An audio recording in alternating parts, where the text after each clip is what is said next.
E aí, pessoal, sejam bem-vindos a mais um LivroCast. Hoje a gente vai se aventurar pelo mundo das palestras TED. E para me ajudar nessa missão, tenho aqui a Nicole. Oi, gente. Tudo pronto para desvendar os segredos por trás dessas palestras que inspiram e provocam tanta gente. A gente vai mergulhar no livro TED Talks, o guia oficial do TED para falar em público, do Chris Anderson. Isso aí.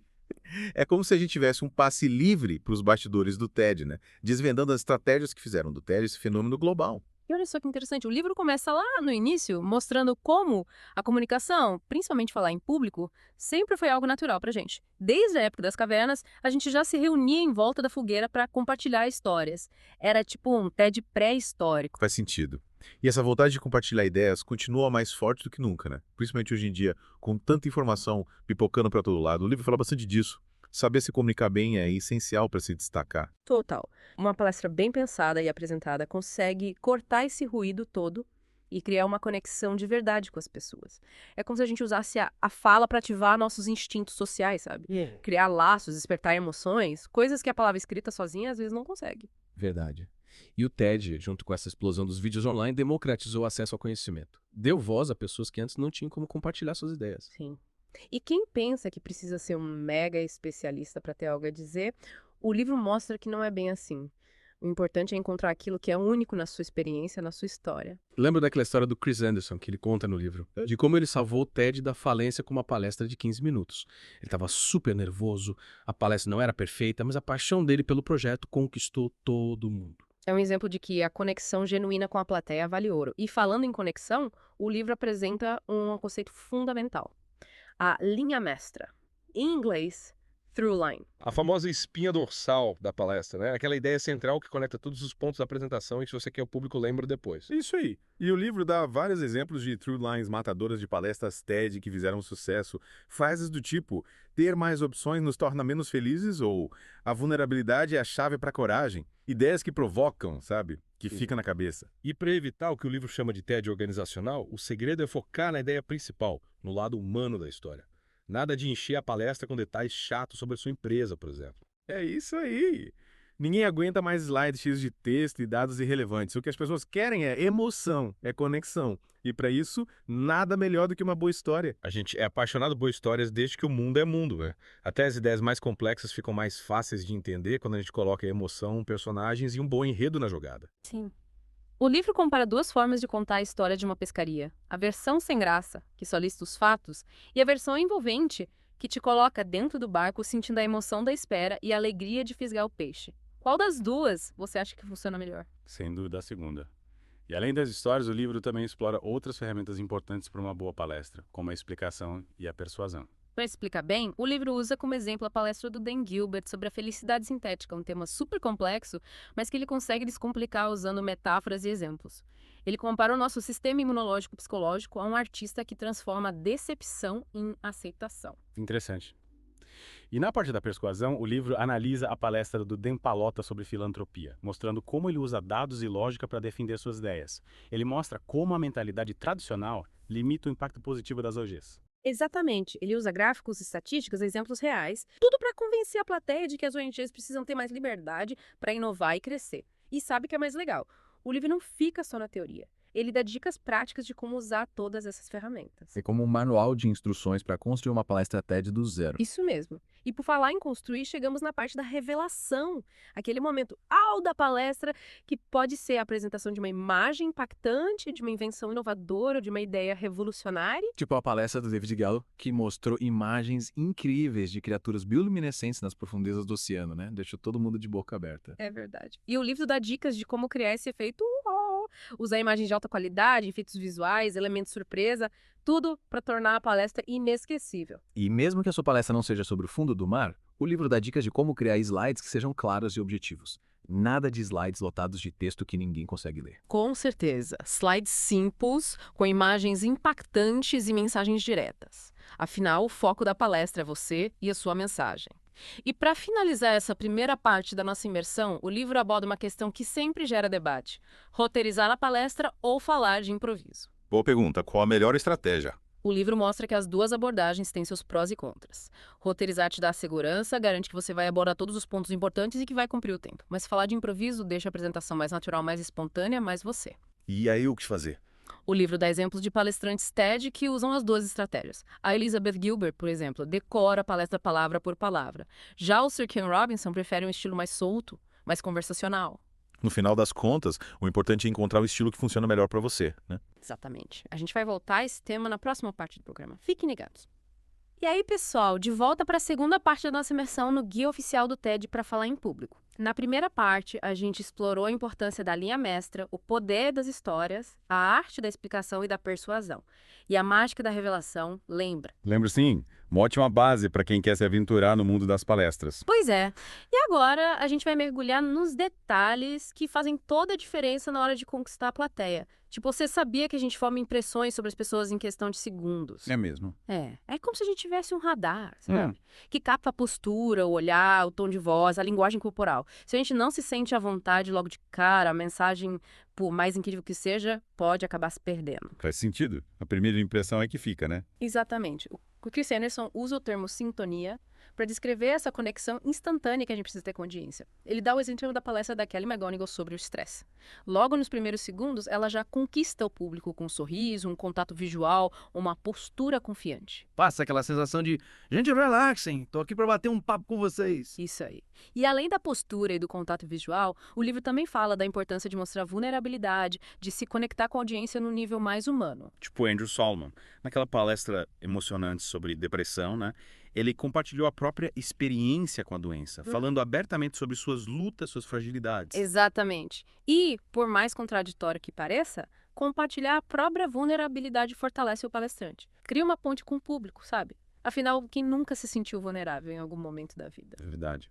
E por falar em conectar com o público, o livro também fala do poder do humor, né? Uma boa piada sempre ajuda a criar um ambiente mais leve, mais receptivo. Sem dúvida. O Chris Anderson cita a palestra do Sir Ken Robinson sobre a importância da criatividade nas escolas.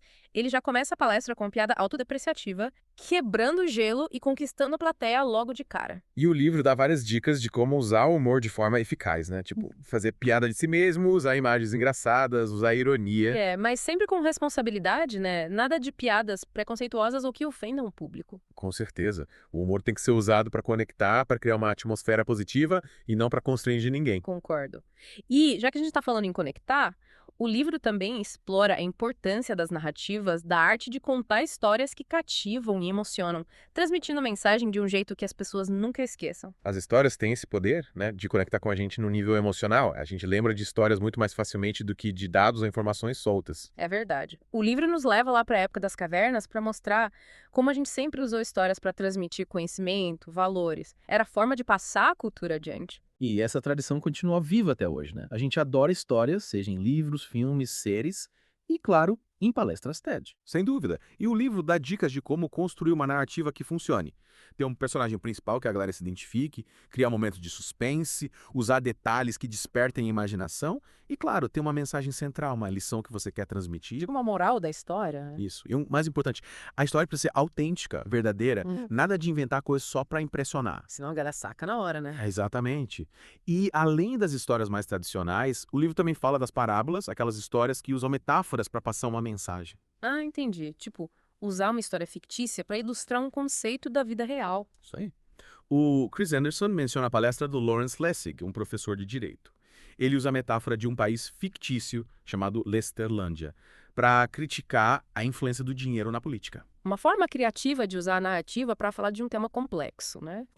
E além de contar histórias, o livro também fala da importância de saber explicar as coisas de um jeito que todo mundo entenda, sabe? Desmistificar temas complexos e torná-los acessíveis. Tipo o Dan Gilbert fez com a felicidade sintética, né? Ele pegou um tema super denso e explicou de forma clara e envolvente, usando uma linguagem simples, metáforas. Exato. E a grande lição é que, para explicar bem, a gente precisa começar do ponto em que a audiência está... Usar uma linguagem que ela compreenda e construindo a explicação passo a passo. Usar analogias, exemplos. Isso, fazer com que a informação seja clara e fácil de lembrar. Legal. E a gente não pode esquecer da persuasão, né? A arte de convencer o público, de fazer com que ele veja as coisas do seu ponto de vista. É verdade. E para isso, o livro dá dicas importantes. Construir argumentos sólidos, baseados em fatos, usar a lógica para sustentar suas ideias. E, sempre que possível, usar recursos visuais para tornar a mensagem mais convincente. Tipo, gráficos, imagens. Isso. O livro analisa a palestra do Dan Pallotta, um cara que defende que as ONGs precisam ter mais liberdade para investir em marketing, pagar melhor seus funcionários, assumir riscos. Quebrar alguns paradigmas, né? E para defender essa ideia, ele usa dados, exemplos concretos, recursos visuais. Ele constrói um discurso que desafia a visão tradicional da filantropia. Uma bela lição de persuasão. Mas é importante lembrar que a persuasão tem que ser ética, né? Com certeza. Nada de manipular a audiência, distorcer fatos. A ideia é convencer com argumentos honestos e transparentes. Concordo. E falando em promover mudanças positivas no mundo, chegamos à parte da revelação. Aquele momento em que a palestra te transporta para outro universo, te mostra algo que você nunca tinha visto antes. Exato. Pode ser uma imagem incrível, uma invenção revolucionária, uma ideia que te faz repensar tudo. Tipo a palestra do David Gallo, com aquelas imagens espetaculares das profundezas do oceano, né? Um show de cores e formas. A revelação visual tem esse poder de despertar a curiosidade, a admiração. Torna a palestra muito mais marcante. E o livro também fala das paisagens de sonho, né? Aquelas palestras que nos mostram um futuro melhor, um mundo que a gente pode ajudar a construir. Sim. O livro cita a palestra do Salman Khan, um cara da Khan Academy. Ele mostra como a educação online pode ser uma ferramenta poderosa para transformar o mundo. Uma visão inspiradora, né? Com certeza. E além das paisagens de sonho, o livro também fala da demonstração, aquele momento em que o palestrante mostra ao vivo uma invenção, um produto. Tipo, coloca a mão na massa e mostra como a coisa funciona na prática. Isso. Lembra da palestra do Pranav Mistry? Ele apresentou o Sixth Sense, uma interface que permite interagir com o mundo digital através de gestos e deixou todo mundo de boca aberta. Incrível. Uma demonstração bem feita tem esse poder, né? De mostrar que o futuro pode ser muito mais legal do que a gente imagina. Sem dúvida. E com essa dose de criatividade e inovação, a gente encerra a segunda parte da nossa imersão no guia oficial do TED para falar em público. E aí, pessoal? De volta para a última parte da nossa jornada pelo mundo das palestras TED. Já vimos como conectar com a plateia, exploramos o poder das histórias, a arte de explicar e persuadir e até a mágica da revelação, né? Ufa, quanta coisa. É verdade. Mas agora a gente vai colocar a mão na massa, vamos descobrir como transformar uma ideia numa palestra de arrasar, tipo as do TED. Finalmente, a hora da verdade. É isso aí. E o livro compara esse processo a esculpir uma obra de arte, sabe? É um trabalho que exige tempo, dedicação e, principalmente, muito cuidado com os detalhes. Faz sentido. Uma boa palestra não surge do nada, né? E o primeiro passo, claro, é encontrar o tema, a sua pepita de ouro, aquela ideia que te fascina, que te move e que você acha que vai ressoar na plateia também. Achar o ponto de partida, né? Exato. E o livro sugere algumas perguntas para ajudar a gente nessa busca. O que eu aprendi recentemente que me deixou realmente empolgado. Qual problema eu quero resolver? Que história eu preciso contar? É um processo de autoconhecimento, né? De olhar pra dentro e descobrir o que realmente importa. É isso aí. E quando a gente acha essa pepita, a gente precisa lapidá-la, dar forma a ela. E é aí que entra a linha mestra, a through line, lembra dela? A espinha dorsal da palestra. A ideia central que a gente quer que o público lembre depois. Isso aí. E o livro dá dicas de como construir uma through line poderosa. Primeiro, ela precisa ser clara e concisa, fácil de entender e de lembrar. Segundo, ela precisa ser testada. Mostre para amigos, familiares, peça feedback para ver se a mensagem está clara. Tipo um teste de balcão. E por último, mas não menos importante, a sua through line precisa estar alinhada com a sua paixão, com aquilo que realmente te move. Tem que ter verdade, né? Senão a galera sempre... Com certeza. E com a through line definida, é hora de estruturar a palestra. É como construir uma casa. A gente precisa de uma base sólida, paredes bem definidas, um telhado para proteger tudo. Uma estrutura que faça sentido, né? Sim. O livro apresenta vários modelos de estrutura, desde a clássica narrativa cronológica, passando por argumentos lógicos, até a estrutura de perguntas e respostas. Uau. Quanto opção. O importante é encontrar um modelo que melhor se encaixa na sua through line e no seu estilo de apresentação. E aí é hora de escolher as ferramentas para dar vida à sua palestra. Histórias, dados, humor, imagens, vídeos. Nossa, parece uma caixa de ferramentas completa. E na hora de criar os slides, o livro dá dicas para que eles complementem a sua fala, sem roubar a cena. Imagens impactantes, textos curtos e objetivos, gráficos claros. Nada de slide poluído, né? Exato. Os slides estão ali para te ajudar, não para te atrapalhar. E com tudo pronto, roteiro, slides, recursos, é hora de ensaiar.